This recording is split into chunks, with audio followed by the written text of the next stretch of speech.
buenas tardes a todos. Bienvenidos al 7º Encuentro Internacional de Periodismo que organiza la Facultad de Comunicación Social y Periodismo de la Universidad Externada de Colombia, a la que agradecemos pues la organización de este evento. También le damos gracias a la Cámara del Libro pues por permitirnos este espacio. Hoy vamos a hablar, siguiendo con… ahora le comentaba yo a Gustavo con la gabolatría, me dijo no, estamos construyendo, desaparece el hombre pero tenemos que construir el mito. Vamos a hablar sobre las 3 novelas periodísticas de Gabriel García Márquez. Estas 3 novelas periodísticas son en su orden Relato de un náufrago, que fue publicada originalmente en el año de 1955 en 20 entregas en el periódico El Espectador, durante la dictadura de Rojas Pinilla.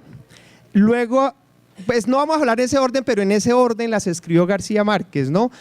Crónica de una muerte anunciada, publicada en 1981, que desde mi punto de vista es la obra maestra en términos de estilo y de ese equilibrio entre literatura y periodismo, entre crónica y novela.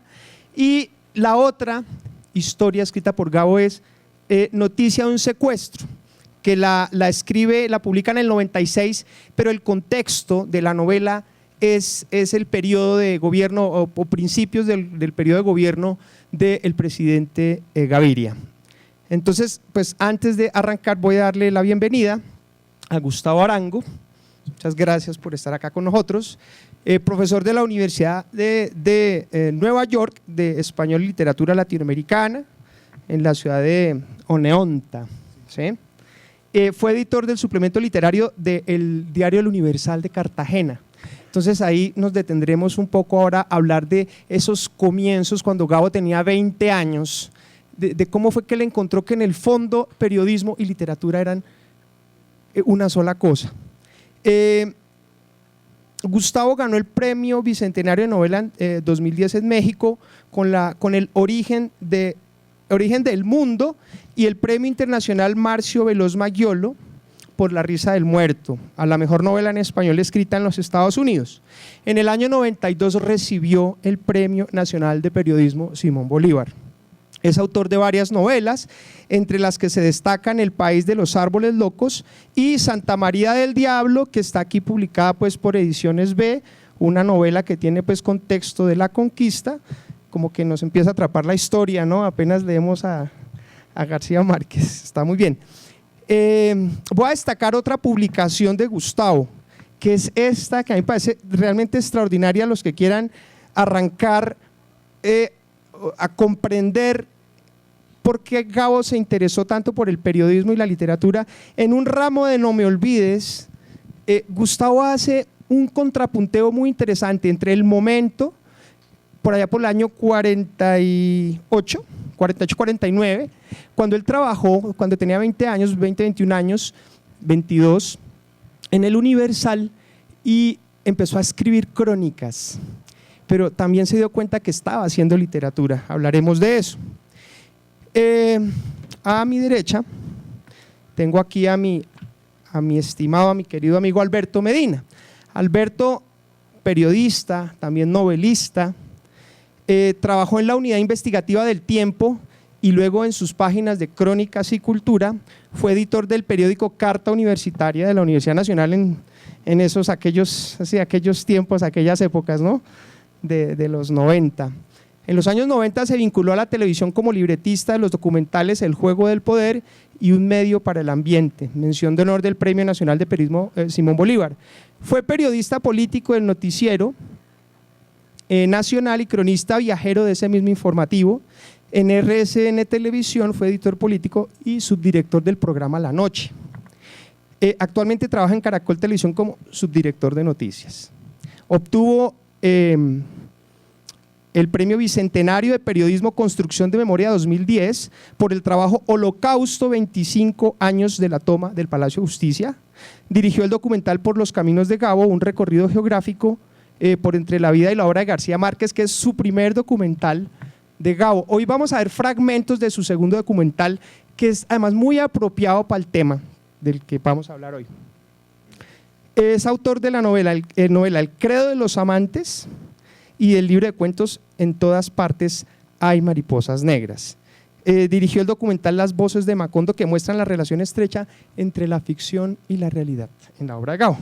Entonces vamos a comenzar con un fragmento para darle como paso a esta charla, con un fragmento de Voces de Macondo. Entonces vamos a comenzar en desorden, no vamos a comenzar por relato de un náufrago, sino por crónica de una muerte anunciada. Juan Pablo.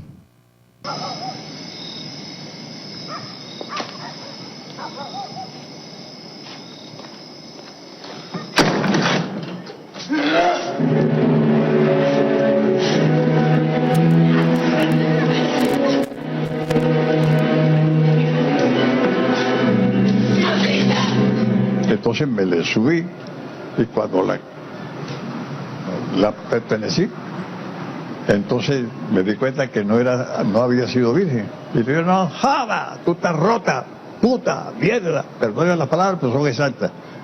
Ya, te dejo, me puse mi ropa y me encontré con la mamá y la mamá me dijo, ¿qué pasó? Digo, también viene usted a molestarme, vieja puta.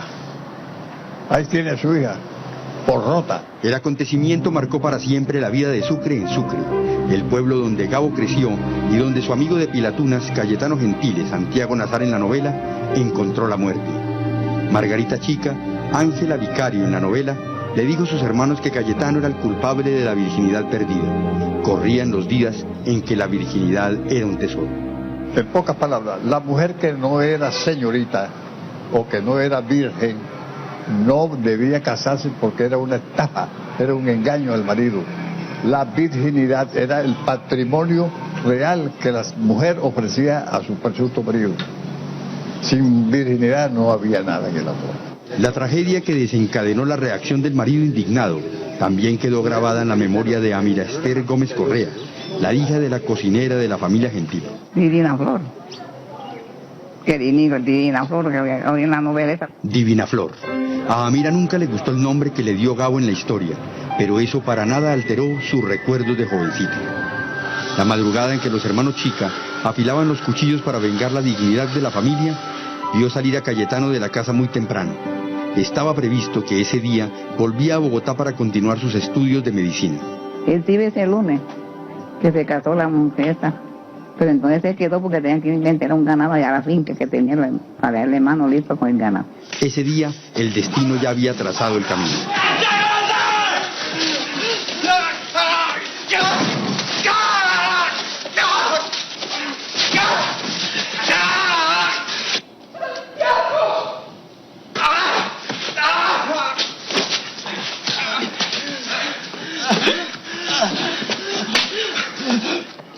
Cuando se estaba muriendo que lo mataron, cogió al hermano y le dijo, hermano mío, venda la sangre porque soy inocente, no sé por qué me han matado.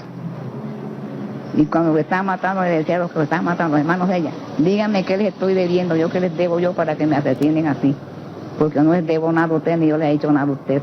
Y no le decía ni nada. Desprevenido, le digo, y lo mataron la sangre, la muerte más trágica, más inmunda que he podido apreciar. Llegó caminando a la puerta de la casa y la madre murió a la puerta de la casa de él. En la historia de Gabo y en la historia real siempre se mantuvo viva una duda. ¿Cayetano Gentile fue el responsable de la virginidad perdida de Margarita Chica? Y él no tenía nada con ella. Y aquí que estaba uno que era que un juez que estaba aquí era novio de ella. Viviendo juntos en Bogotá, él estudiando medicina y yo estudiando derecho, nunca hablamos de Margarita, jamás hablamos de amores. Si viviendo conmigo me comentan los amores con Margarita Chica, yo no me caso. O si me hubiera casado, hubiera perdonado a Cayetano, porque ella era sabedor de las noticias. Pero engañado por ella en esa forma, yo tenía que rechazarlo como hombre. Han pasado más de 60 años y los dos protagonistas vivos de esta historia no olvidan al joven de 23 años que estudiaba medicina. Miguel Reyes abandonó Sucre para siempre. Yo no podía seguir en el pueblo. Yo tenía que tener otro ambiente, ya con ese fracaso y la muerte de Cayetano. Amira Gómez recuerda a Cayetano como a un hermano, porque en una finca de los Gentile crecieron juntos. Ya tiene siglos de muerto ya.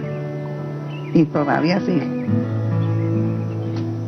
En la cabeza, en el corazón. Y lo que seguirá. Por el sustrato de realidad que tiene Crónica de una muerte anunciada, Albertico. Cuando uno mira la obra de García Márquez se encuentra rastreando sus novelas, no solamente estas historias periodísticas, encuentra cómo se duplican en la realidad los nombres de la ficción. Esto ocurre desde el coronel, no tiene que él escriba con el coronel, que es su abuelo, con Úrsula Iguarán, que es Tranquilina Iguarán, con muchos personajes, pero obviamente la aproximación es mucho más grande cuando se trata de acudir a sus obras periodísticas. En el caso de Crónica de una muerte anunciada, la historia acontece en el 55 y Gabo la escribe, mejor la publica en el 81. ¿Sí? En el 81, los hechos son como del 51, y en el 81 él publica la historia. Hay como una distancia, digamos, de los hechos grande en años, pero hay una reconstrucción muy metódica de los acontecimientos. Cuando uno llega a Sucre, que es el escenario de esta historia, Sucre en Sucre, es impresionante empezar a encontrar personas que le cuentan, claro, él salió por aquí, Cayetano venía por aquí corriendo y los hermanos venían por allá. Sí, le cerró la puerta cuando venían los hermanos, la mamá, porque pensaba que él estaba adentro y iban a entrar a matarlo. Es decir, hay una cantidad de… La sustancia de esta historia la encuentra uno en las voces de ese Macondo que se llama Sucre. Encuentra uno la sustancia de esa historia. Entonces, lo más increíble de Crónica de una muerte anunciada, que estoy absolutamente de acuerdo en que se trata de una obra magistral, yo diría, sí, indudablemente es la gran historia, es la gran crónica colombiana, yo diría. Está construida sobre la realidad. Aquí hay, obviamente, algún decorado de ficción, pero yo diría que hasta los olores los recoge García Márquez para describirlos en la obra, porque García Márquez es un hombre que capta olores, capta sonidos, capta escenarios y universos y tiene la gran capacidad de convertirlos en obras de arte. Gracias, Alberto. Precisamente ahora que estás hablando de la ficción, Gustavo, ¿cómo es que García Márquez coge esa realidad que para él era cotidiana, además esa realidad de la costa que parece inverosímil, realmente es muy común para muchos costeños, sobre todo para los habitantes de esa zona de La Guajira donde vivió García Márquez? ¿Cómo es que logra coger esas historias de cronista y transformarlas en literatura? ¿Cuáles son esos mecanismos mágicos con los cuales García Márquez construye esos objetos maravillosos que no son simple periodismo, sino que se convierten ya en obras de arte, en literatura? Bien. Podemos abordar esta pregunta desde distintas perspectivas y quisiera empezar por notar algo a propósito de la historia que dio origen a Crónica de una muerte anunciada, que mencionábamos que ocurrió a principios del año 1951. Solo un mes antes, en diciembre de 1950, había recibido el Nobel de Literatura William Faulkner, y el discurso de recepción del Premio Nobel de Literatura de William Faulkner es uno de los más reproducidos, de los más elogiados, además uno de los más breves, y es un texto obligatorio para todos los estudiantes de periodismo y para todos los aspirantes a escritores. William Faulkner se dirige a los jóvenes que quieren ser escritores en el futuro. Curiosamente, García Márquez estaba muy atento a Faulkner, lo había leído y no sería exagerado suponer que estaba esperando o que llegó a conocer ese discurso por aquel tiempo. Y lo que dice William Faulkner es que para el joven escritor, el joven escritor debe aprender dos cosas. Una, que todos tenemos miedo, y que una vez que sabemos que todos tenemos miedo, olvidarnos del miedo.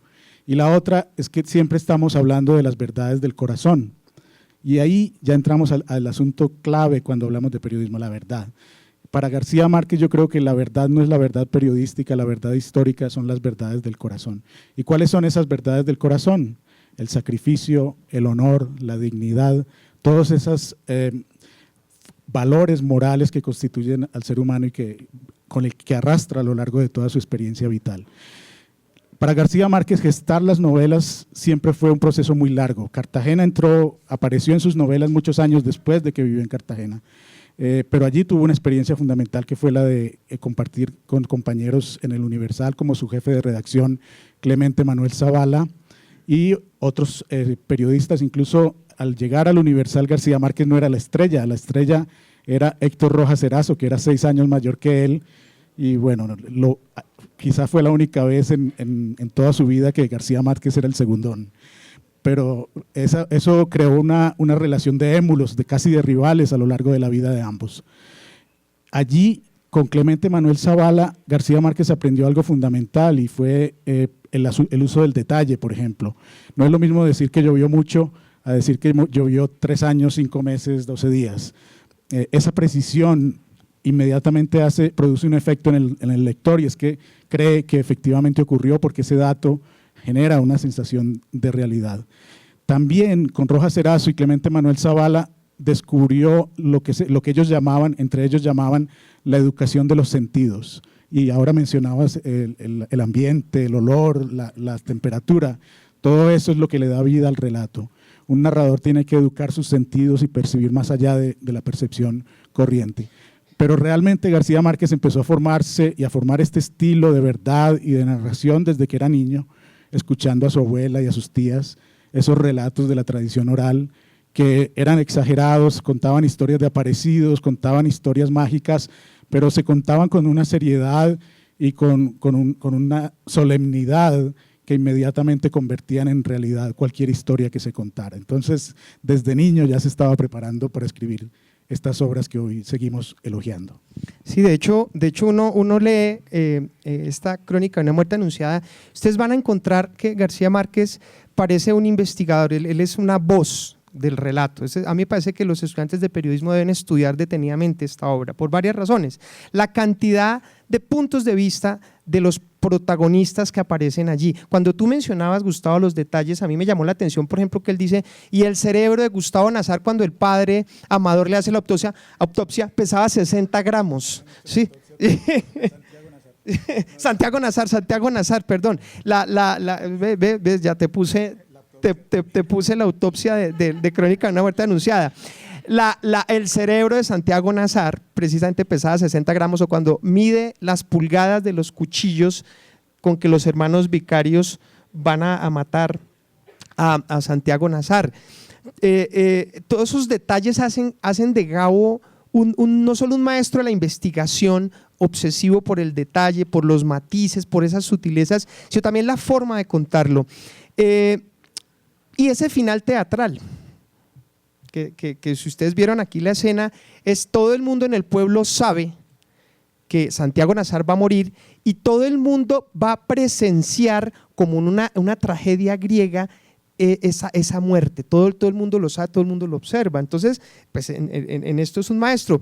Pasemos entonces a ese otro libro que es Noticia de un secuestro. Vamos en el orden, digamos, en que tú no importa, ¿sí? Así funciona también la literatura. Noticia de un secuestro, que va a plantear otros temas, una obra que él escribe a principios de los 90 con todo el tema de los extraditables. Vamos a ver un corto, un fragmento, y luego vamos a introducir esta otra crónica. Noticia de un secuestro. Gabriel García Márquez emprendió una tarea laberíntica cuando asumió el reto de contar la noticia de un secuestro. Su trabajo era en principio la suma de 2 experiencias de vida: la de Maruja Pachón, secuestrada durante 6 meses, y la de su esposo Alberto Villamizar, arduo buscador de su libertad. Al final, el libro terminó en la historia de un secuestro colectivo. 10 colombianos vivieron la tragedia del secuestro cuando el llamado grupo de los extraditables decidió a principios de la década de los 90 convertirlos en objeto de canje para evitar la extradición. 2 de ellos no sobrevivieron para contar la historia: Diana Turbay y Marina Montoya. 25 años después, Maruja Pachón recuerda a García Márquez hablando con ella y con su esposo sobre la infamia que le había tocado vivir. Él era inmensamente cuidadoso. Él quería que a través de los hechos se reflejara un poco el horror que se había vivido. En su relato, Maruja pinta en palabras una paradoja. Transformó el pesimismo en tranquilidad espiritual. Los primeros 10 o 15 días después de que me secuestraron, yo pasé una época espantosa. Esos 15 días recorrí toda mi vida y llegué a la conclusión que yo iba a salir, que lo más probable era que me mataran. Y eso, como cosa muy paradójica, me tranquilizó un poco y me hizo de ahí en adelante vivir el día a día, porque estaba aceptando una realidad que era muy posible que pudiera pasar. Esa fortaleza le permitió mantener en alto la dignidad en medio del sometimiento de las armas. Y me di cuenta desde el principio que había una especie de táctica muy concreta de mantenernos muertas del susto, atemorizadas, de una manera muy dramática, mucho más de lo que parecía necesario. Entonces eso me hacía reaccionar muy duro con ellos. Los confrontaba, les alegaba, le decían, mátenme si quiere. No le daba miedo. En los momentos así duros, yo me di cuenta que si los trataba duro, ellos se comportaban mejor. Ellos también estaban secuestrados. Eran personas muy inestables. Se veía que consumían drogas. Maruja, Beatriz Villamizar y Marina Montoya compartían secuestro y habían construido la hermandad de un dolor común. El día que Marina es sacada del lugar sin explicación alguna fue el más doloroso del cautiverio. La sacaron de una manera muy brusca a las 11 de la noche. Entonces le dijeron que le iban a trasladar a otro sitio sin razón ninguna. Y realmente nos quitaron y nos arrancaron la televisión y la radio. Nos dejaron 14 días incomunicadas. Y yo no solamente pensé que la habían matado a ella, pensé que habían matado a Alberto, pensé que había pasado muchas cosas. Alberto Villamizar, mientras tanto, visitaba a los miembros del clan Ochoa en Medellín buscando contacto con Pablo Escobar. Escribía decenas de cartas, entraba y salía de la casa de Nariño buscando caminos, buscando la salida jurídica para poner a salvo a su esposa y a los secuestrados sin violentar las reglas de juego del Estado. Yo estaba convencida de que Alberto iba a buscarlos y que iba a ver cómo nos liberaba. Pues tal vez porque conocía el personaje que era Alberto, la tenacidad que tenía Alberto y todo lo conocía muy bien. Al final, él y el padre Rafael García Herreros lograron un contacto definitivo con Pablo Escobar, quien decide entregarse a la justicia. La liberación se volvió realidad. Yo le di la vuelta a la página del secuestro, ya se la di la vuelta a la página. Me quedan secuelas porque esos quedan de por vida como pues una cierta inseguridad. Es decir, me cuesta trabajo sentirme segura en cualquier sitio. Entonces soy un poco encerrada, la verdad. Encerrada en sus recuerdos. Alberto Villamizar murió, pero Maruja en su mundo, en la montaña, lo ve por todas partes, como lo veía en la tragedia del cautiverio, buscándole lugar a un hermoso caballo traído de Indonesia que él le compró de sorpresa. Debajo de una mesa lleno de polvo encontré el caballo que yo había visto en un libro, que eran caballos de la dinastía Tang.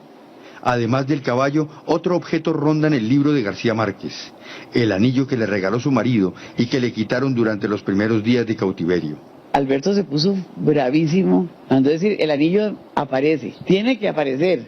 Y entonces le digo, ¿pero qué? No, ¿cuánto vale? Y digo, no, usted no tiene con qué pagarlo. Le mandó decir a Alberto, tiene el anillo, yo quiero que aparezca el anillo.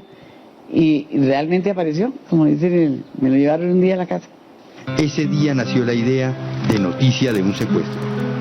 De Noticia de un secuestro, García Márquez ha hecho todo un trabajo exhaustivo de más de 3 años. Entonces, Alberto, cuéntanos qué sabes tú de la forma como Gabo abordó a estas personas.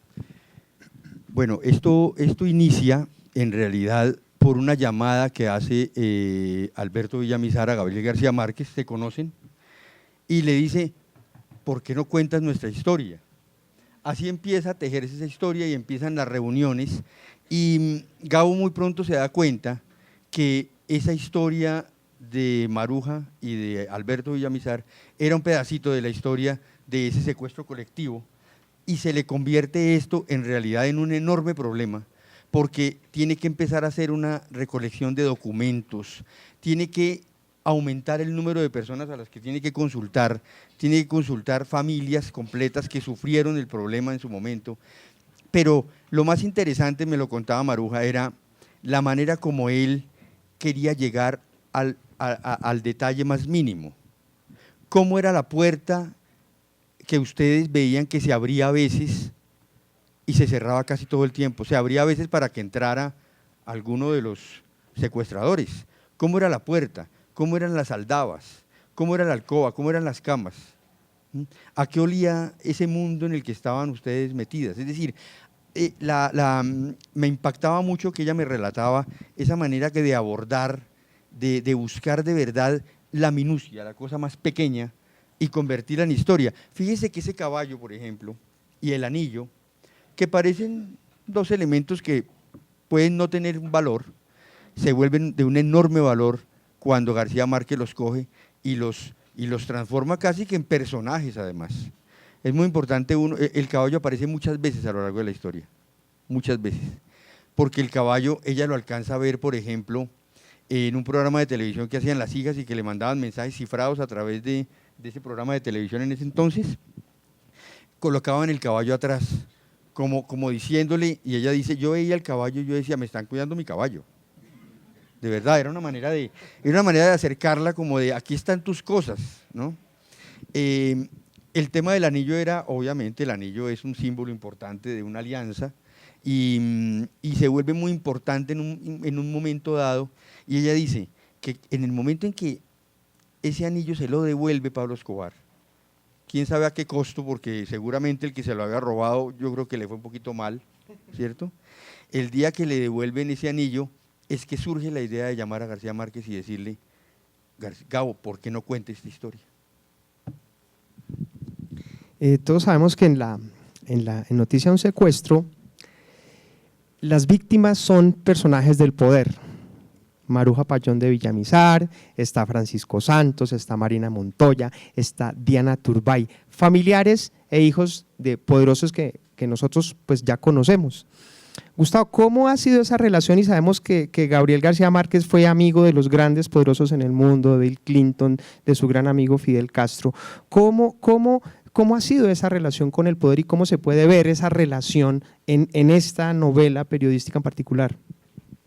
Bien, he escrito un ensayo sobre esta novela, y algo que he dicho es que es la crónica del periodista mejor equipado del mundo.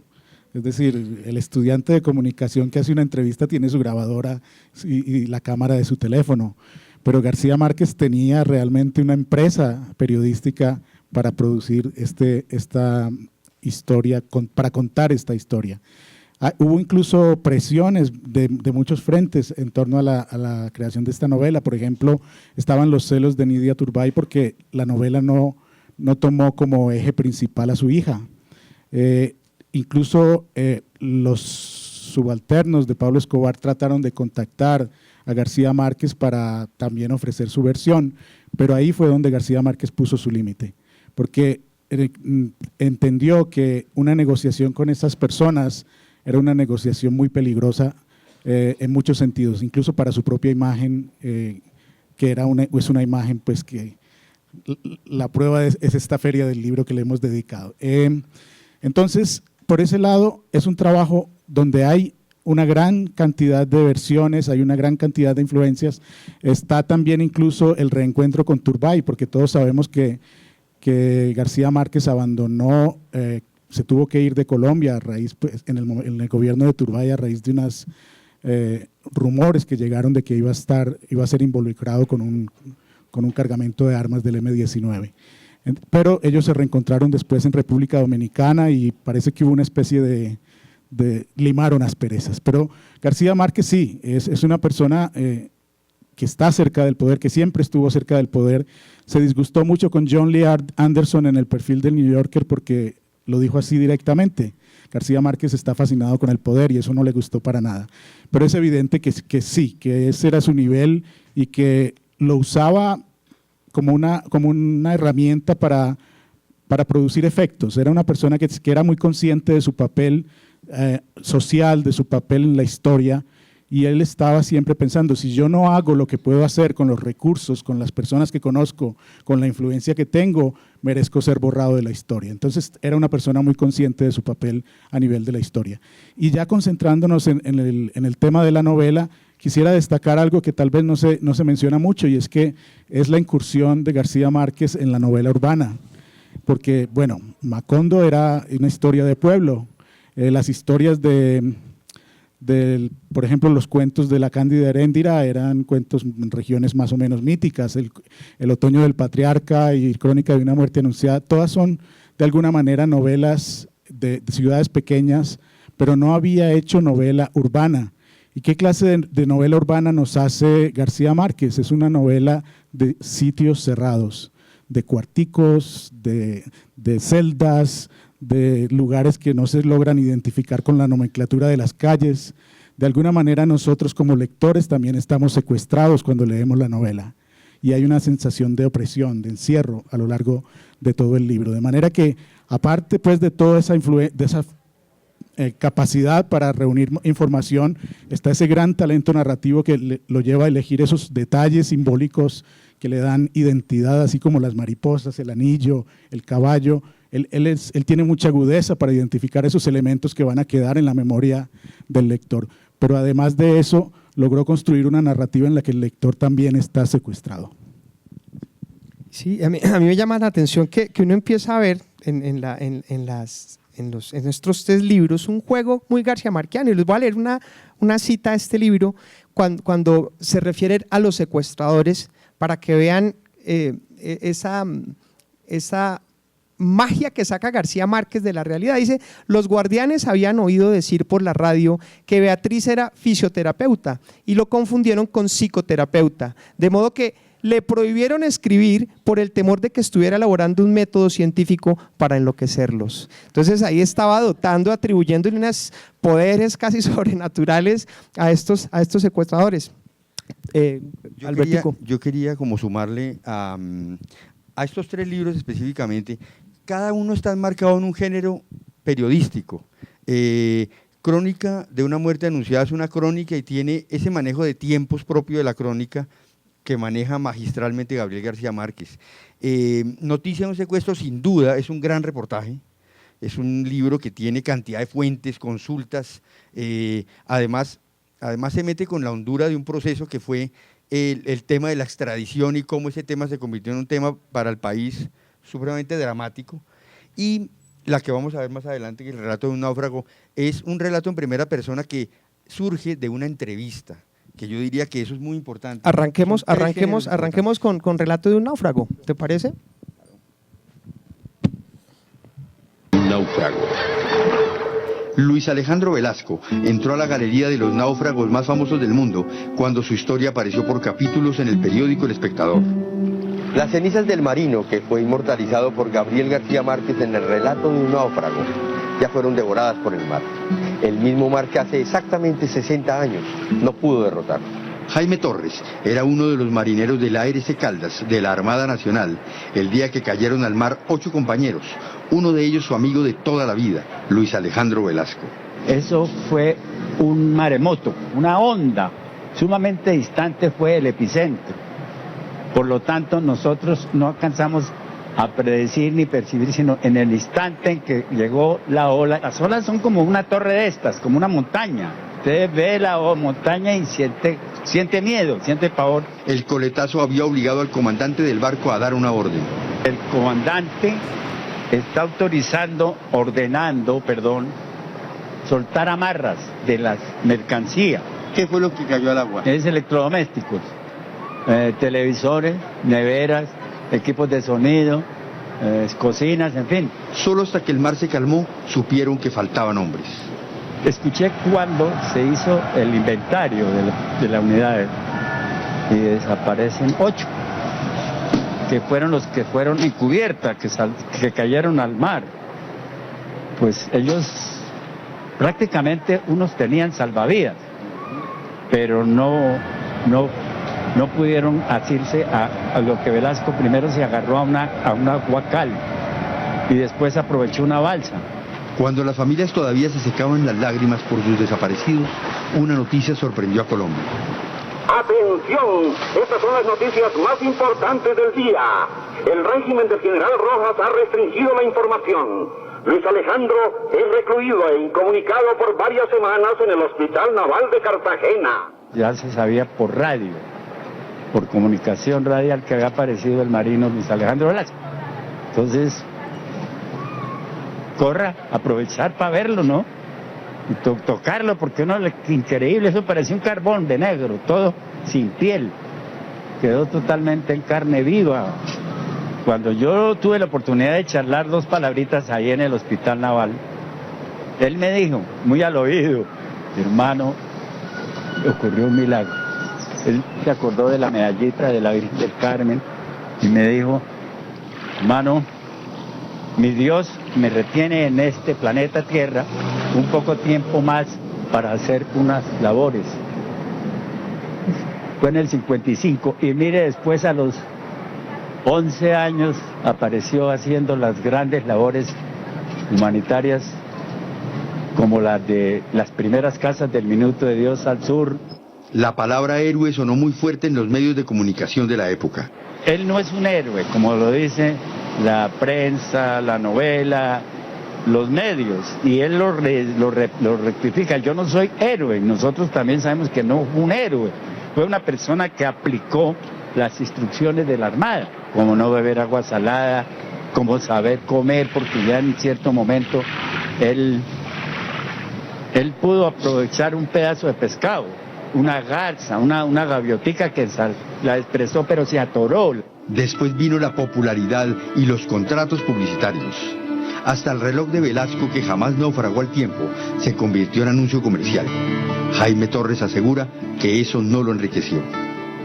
Sí, pero a 1.000 pesitos, el chicle Clar, el reloj Nido, zapatos Croydon. Cuando la noticia ya empezaba a desgastarse, apareció la historia completa en 14 entregas en El Espectador, bajo la firma de Gabriel García Márquez y con un dato adicional que había permanecido oculto. En el barco llevaban contrabando. Jaime Torres asegura que los marineros tenían autorización para llevar alguna mercancía, pero uno que otro se pasó de vivo. Vamos a ser honestos a estas alturas de la vida. En la noche anterior, un poco de gente se metió contrabando, llamémoslo contrabando, mercancía a escondidas del comandante por la popa, y la fue amarrando y la fue asegurando a las barbetas, o sea, los cañones, donde van los cañones. La unidad había sido reparada y desmantelada en parte.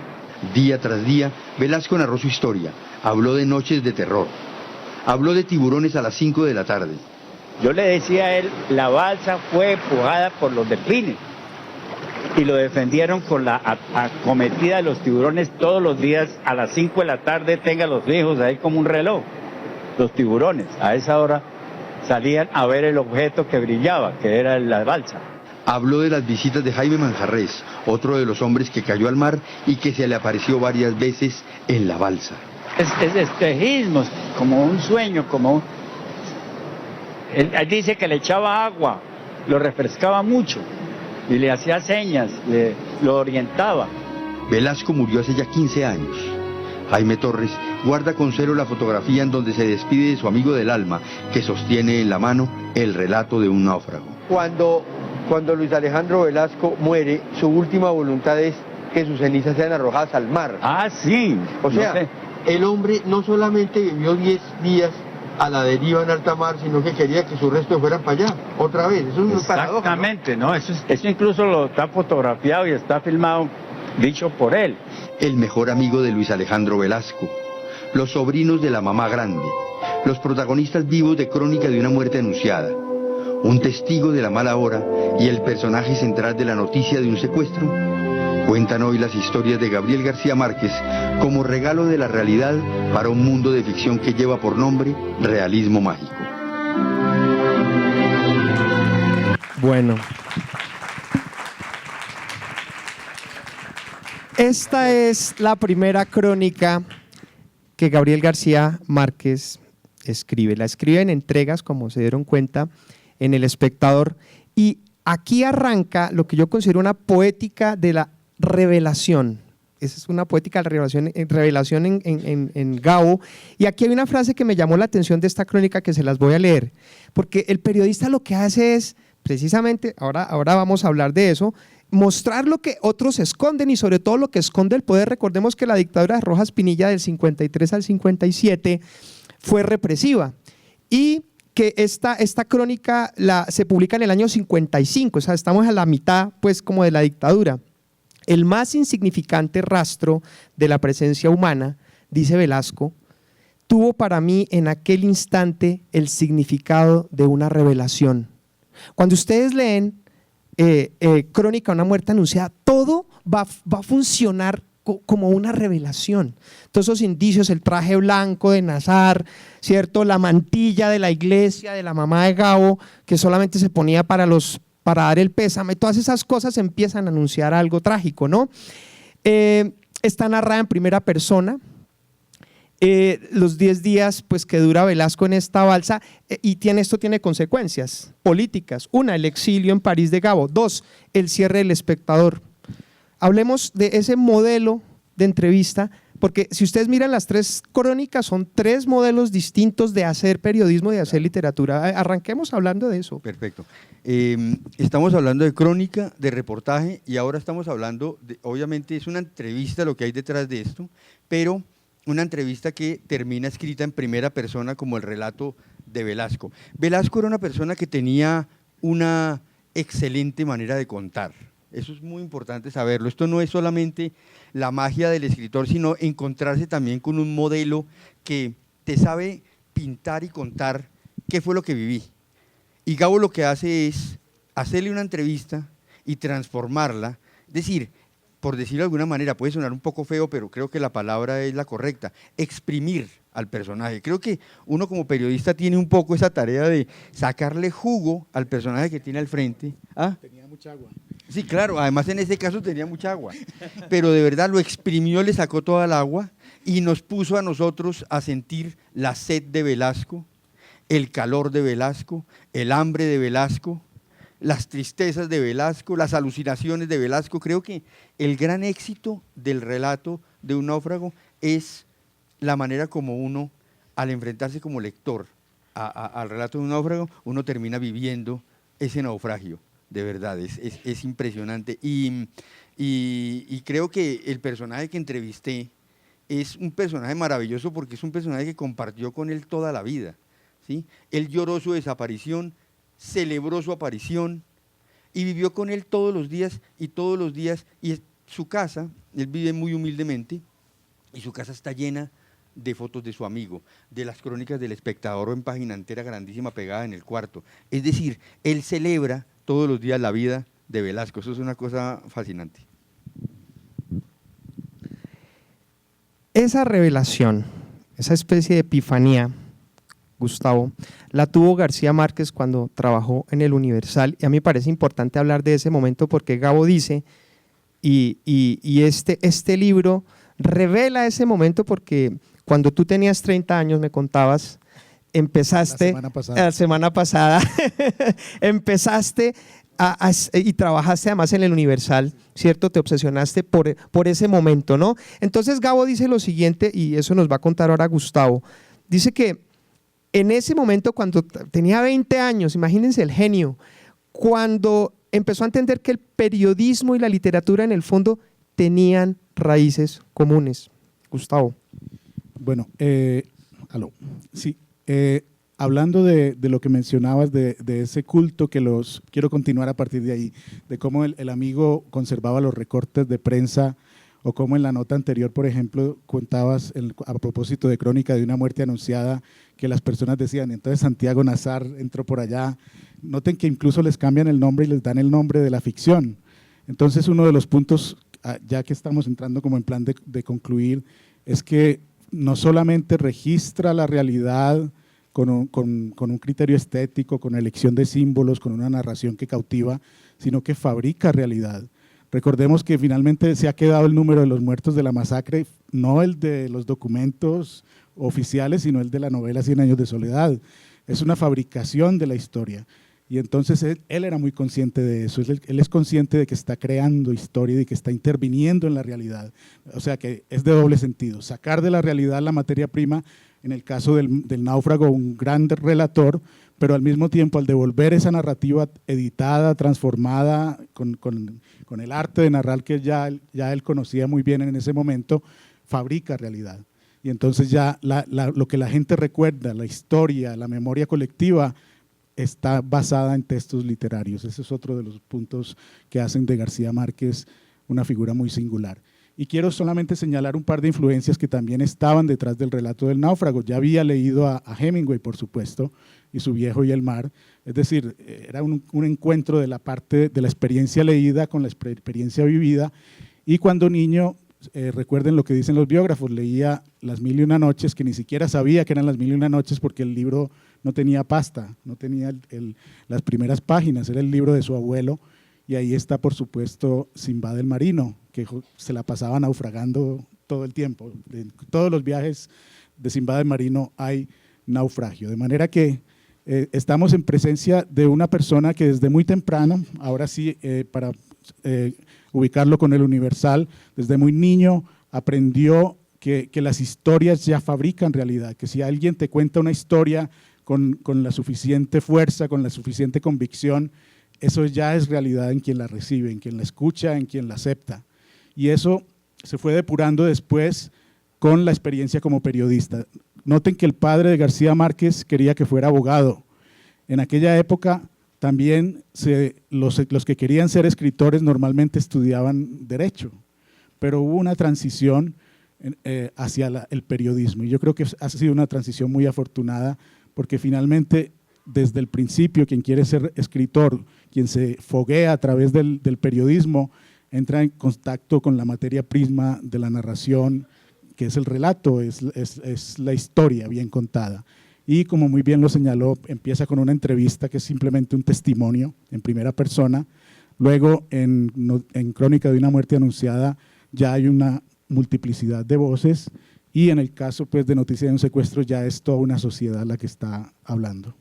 Gustavo, háblanos del primer texto periodístico de Gabo, que tú lo conoces y lo estudiaste.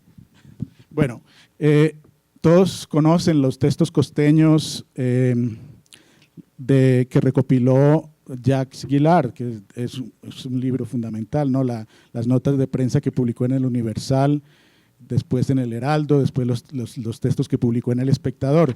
La primera nota, lo recuerdan, es la del toque de queda, y si ustedes han leído Vivir para contarla o la biografía, sabrán que la primera vez el día que García Márquez llegó a Cartagena, además de que sintió que volvía a nacer y ahí todo empieza el romance con la ciudad, pasó la noche en la cárcel, porque había toque de queda y no había manera de que llegara al hotel donde estaba esperando un amigo. La policía al final tuvo la compasión de detenerlo y darle una celda para que durmiera. Entonces el primer tema es el toque de queda, después el acordeón, que son textos muy conocidos, no sé qué tiene el acordeón, que se le arruga el sentimiento, bueno, todo eso. Pero lo curioso de esas primeras notas es que dice García Márquez, tuve la suerte de estar en un taller de narrativa en el 97, que la primera nota cuando se la entregó a su jefe de redacción, Clemente Manuel Zavala, Zavala con su lápiz rojo tachó la primera línea, la reescribió en el espacio intermedio, tachó la segunda línea, la reescribió en el espacio intermedio, y al final todas las líneas estaban tachadas y la columna estaba escrita en los renglones, en los espacios entre líneas. Es obviamente una exageración de García Márquez, pero ya esa es la historia que él nos ha implantado. Pero él decía que sentía que estaba aprendiendo a escribir porque Zavala cada vez tachaba menos. Pero quiero señalar una crónica muy curiosa que conecta todas estas obras y nos abre a las otras novelas, porque también podríamos quedarnos aquí hasta mañana, si tienen tiempo, hablando de cómo las otras novelas también se nutren de la metodología periodística. Ese es el cierre, ¿no? Vamos a dejar eso para el cierre. Bueno, pero en el caso del amor y otros demonios, García Márquez hace un prólogo en el que menciona su época de periodista. En el diario Universal, el 26 de octubre de 1949, fue un día de grandes noticias, y dice que Zavala lo mandó al hospital de Santa Clara y estaban abriendo unas criptas y salió un cuerpo con una cabellera muy larga y todo lo demás. Obviamente, cuando hice la investigación para un ramo de No me olvides, lo primero que hice fue mirar los periódicos de octubre de 1949 y sí fue un día de grandes noticias, o sea, ya estaba por ahí la contradicción, pero lo curioso es que el día anterior apareció la primera crónica roja de García Márquez. No estaba firmada, pero tuve la suerte de comprobar con él mismo. Yo se la mostré y me dijo, sí, yo la escribí. Es la historia de un feto que encuentran, no es un feto, es un bebé recién nacido muerto que enterraron en la calle y un perro lo encontró. Y García Márquez, con las limitaciones, tenía 22 años, escribe una crónica de ese cuerpo sin vida de una madre que dejó morir a su bebé recién muerto y de cómo el perro lo encontró. Noten que en Del amor y otros demonios hay un perro también y todo lo demás. Pero lo más curioso de todo es que justo al lado de esa crónica estaba el crucigrama y la primera horizontal, adivinen, 5 letras, inventor sueco de la dinamita. Bueno, esas son las figuras extrañas que producen las García revelaciones. Vamos a cerrar con una pregunta un poco atrevida. Alberto, para los dos, uno podría decir que la novelística de García Márquez, que es su narrativa, en el fondo es un gran ejercicio periodístico. Yo creo que eso es indudable. Yo creo que eso es indudable porque basta con rastrear de verdad en cada una de sus obras y yo no excluyo ninguna en realidad. Yo creo que en todas sus obras está la realidad detrás, ¿sí? Hay investigación. Creo que en el episodio, por ejemplo, de las bananeras, ¿sí? Él estuvo en la plaza de las bananeras, él estuvo consultando fuentes, él estuvo buscando información para poder escribir una novela, para poder escribir ficción. Incluso en El amor en los tiempos del cólera, él hace todo un recorrido por Cartagena y va ubicando, esta va a ser la casa de Fermina Daza. Y la mira, la ve, la construye y la convierte en real. Después se va y dice, aquí va a vivir la mamá de Florentino Ariza. Y lo mismo, es decir, se va para la calle de los Dulces y construye la escena del desplante en un sitio clave de Cartagena.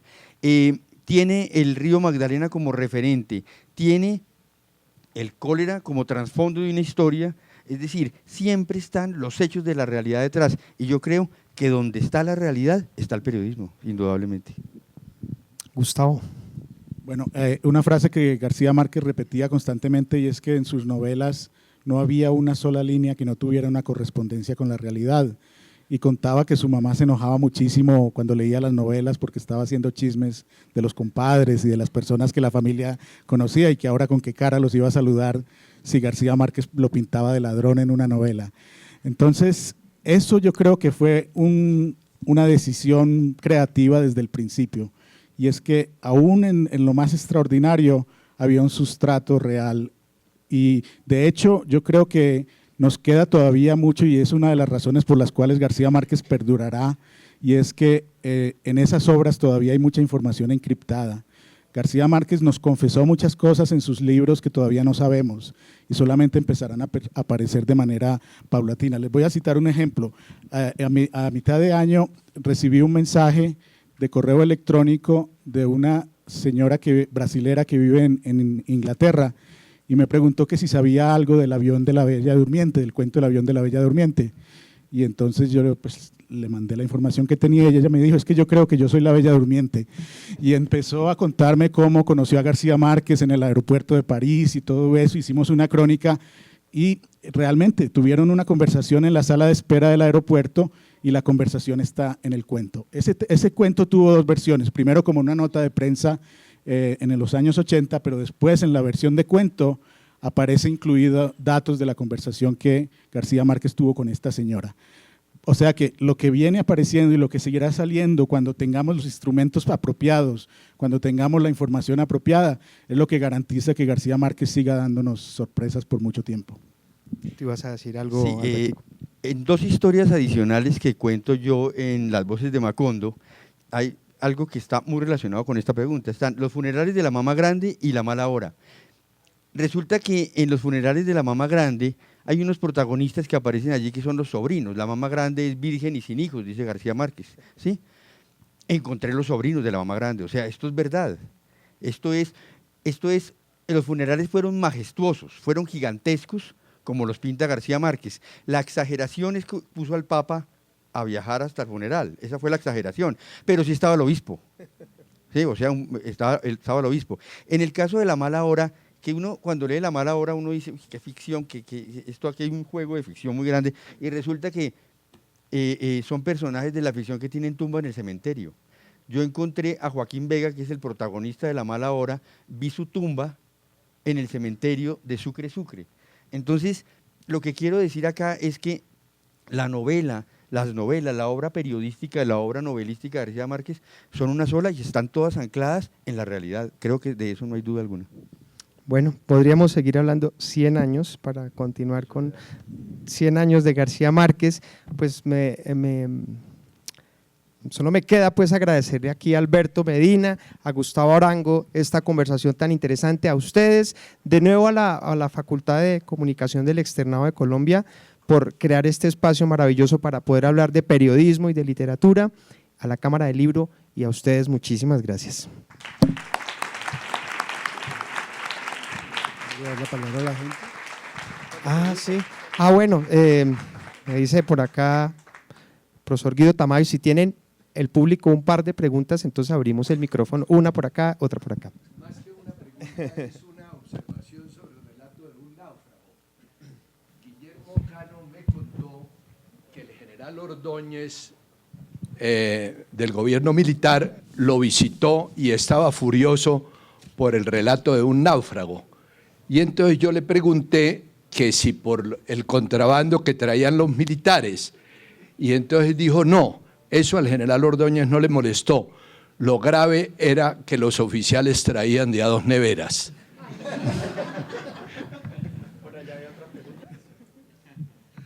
Gracias. Mi pregunta va, bueno, cuando uno revisa noticia de un secuestro, incluso la historia de Santiago Nazar, que es ya no conflicto, sino violencia un poco más particular, encuentra que el relato siempre está centrado en las víctimas y que incluso cuando se presentan los victimarios, se presentan los victimarios mucho más humanos de los que encuentra uno normalmente en la prensa, menos conglomerados y menos dinámica de amigo-enemigo, sino que, por ejemplo, los hermanos Vicario lo van a matar casi que porque les toca, porque de alguna manera ellos mismos tratan de aplazar el evento. ¿Qué lecciones consideran ustedes que deja eso para el periodismo que se debe hacer ahora que se viene el tan prometido posconflicto? Tremenda pregunta, pero solo quiero dar una breve respuesta que obviamente no va a responder completamente. Una, debemos considerar, por un lado, la influencia de un autor como Juan Rulfo en la obra de García Márquez. En Juan Rulfo encontramos la figura del asesino inocente, del que se ve obligado a matar, del que se ve obligado a cometer un crimen y carga toda su vida con ese crimen. Pero además tenemos en la evolución de un personaje que es el coronel Aureliano Buendía, todas las facetas de lo humano, desde un hombre de un personaje que queremos, que admiramos, que sentimos entrañable y lo vemos convertirse en un tirano, en un asesino insensible, una persona completamente corrupta por culpa del poder. Entonces, si de lecciones podemos hablar, es que estamos hablando de seres humanos y que generalmente los victimarios vienen de una historia de victimización, han sido víctimas, ¿no? Cuando en Crónica de una muerte anunciada, los hermanos, digamos que de alguna manera están justificados porque están defendiendo una dignidad, ¿no? Están defendiendo la dignidad, el apellido, por decirlo de alguna manera. Entonces, el honor. Yo creo que Gabo nos enseña que una cosa que es importante para el periodismo es la multiplicidad de voces. Es decir, creo que la responsabilidad nuestra es escuchar a todo el mundo y escuchar las causas por las cuales hace lo que hace. Y si tenemos nosotros y si abrimos esos caminos, yo creo que es mucho lo que aportamos. Y creo que Gabo, obviamente, como maestro, nos dio esa cátedra, pero además de enseñarnos a escribir buenas crónicas, ¿no? Bueno, de nuevo muchísimas gracias, buena tarde, los invitamos a seguir en la programación.